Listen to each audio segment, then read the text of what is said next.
That evening, we were filming on the streets of Riyadh when the religious police arrived.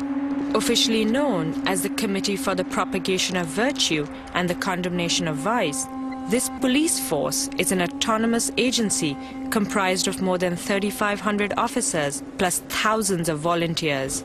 Its appointees have sweeping powers to arrest and detain anyone who does not adhere to the strict Islamic codes of dress and morality. This particular group accused our all-women camera crew of attracting male attention. They demanded to know why a television company had not sent a male crew instead, and tried to confiscate our cameras and tapes. Our government chaperone promised that we would be more discreet in the future. They finally let us go. Our official paperwork was in order, but the religious police still questioned our right to film. The tussle between the government and the religious clerics was playing out right before my eyes.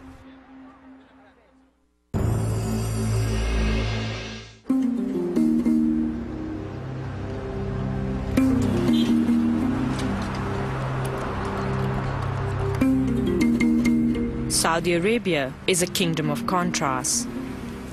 Desert villages, still dependent on camels and kerosene, sit just miles from shimmering cities and sparkling shopping malls. But even the modern port city of Jeddah observes the most traditional rules of Islam.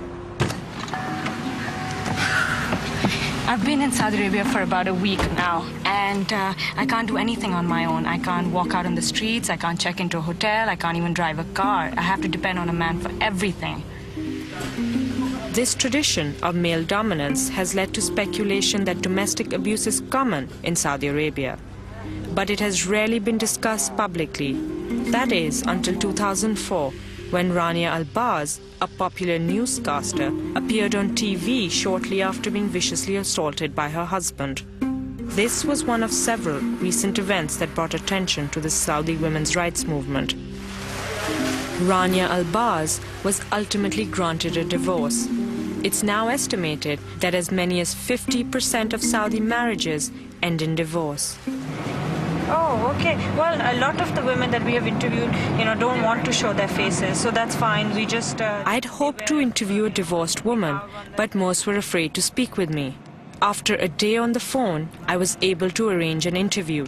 The woman requested that we obscure her face. You never hear a person say that he's the divorced guy. I mean, it's always a divorced woman. We shouldn't be looking at it in this negative way, Naima's marriage was arranged by her parents. She married at age 17 and quickly discovered she was not the kind of wife her husband was looking for. I was cooking, I was cleaning the house, I was taking care of my son, and I'm sure that I was doing a good job in trying to please him, but he was always complaining. He was never satisfied, and he wanted to stop me from studying, from working, which I couldn't deal with, I felt like I need to do something with my life. But after 8 years, it was so difficult for me to go on. I felt that the environment is just not healthy, anymore. So I've decided to get a divorce. Why did it take you so long to get a divorce? Here, we're not used to speaking for ourselves, taking decisions by ourselves. It's something that people usually do that for you, especially males, your father, your brother, your husband. Even though Islam allows women to divorce, Saudi law makes it very difficult for them to do so.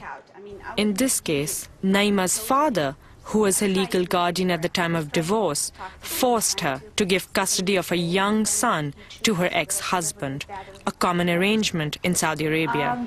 But my father, he was so furious at that time that he said that you have to give him up. He was trying to pressure me to stay with my husband. It wasn't an easy decision for me. He's my son, he's my own flesh and blood, and I feel that he needs me. But at the same time, I thank God that he's healthy. He's okay, he's safe, he goes to school, he talks to me, and I don't know, it's not easy. I'm a mother, he's my child, he's part of me. When he calls me when he's sick, when I know that he's not okay, I don't feel okay. But again, I say, okay, probably this is what God wants it to be, so let it be. And he's gonna grow up, and he's gonna understand, and he's gonna come back to me. Do you want to take a break? for a minute? No, it's okay. If you were to change one thing about Saudi women here and the situation that they are in, what would it be? Would be to encourage them to speak for themselves and not to accept any situation for anybody, and to do whatever it takes for her own good or her own will. And as the Saudi government implements reforms, the press is discussing women's issues more openly. But the media outlets are owned by the government, so control is tight. Still, there is one very surprising place where these issues are being presented.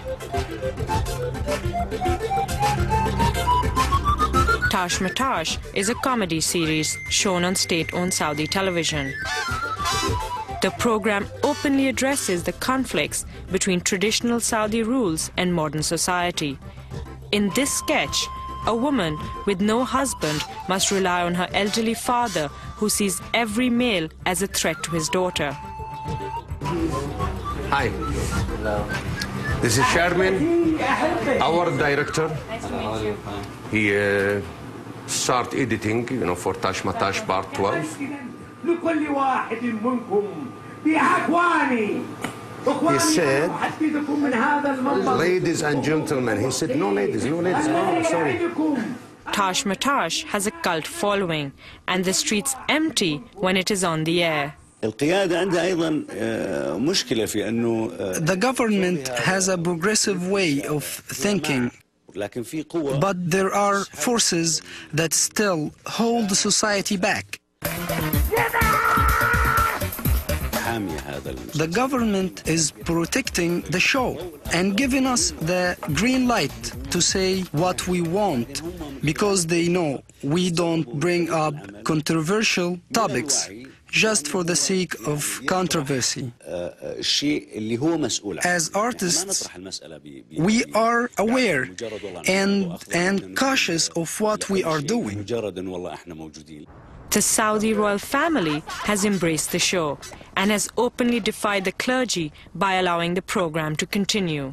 There was one event when the clergy came out saying that the show was forbidden.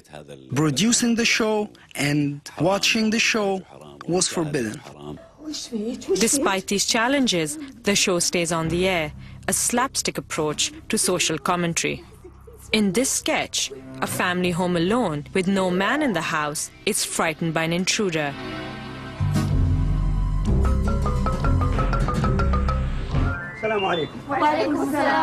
After calling the police, the women go outside, not forgetting to put on their abayas.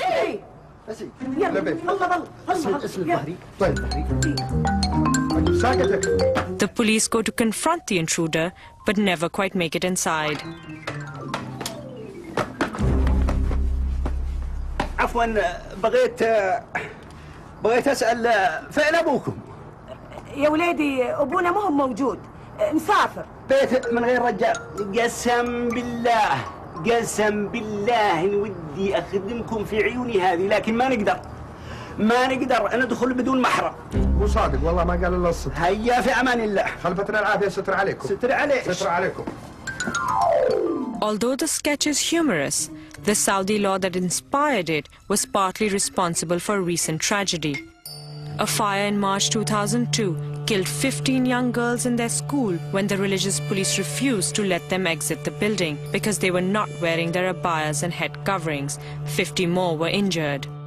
Despite recent attempts at reform, some women remain faithful to their traditional Saudi beliefs.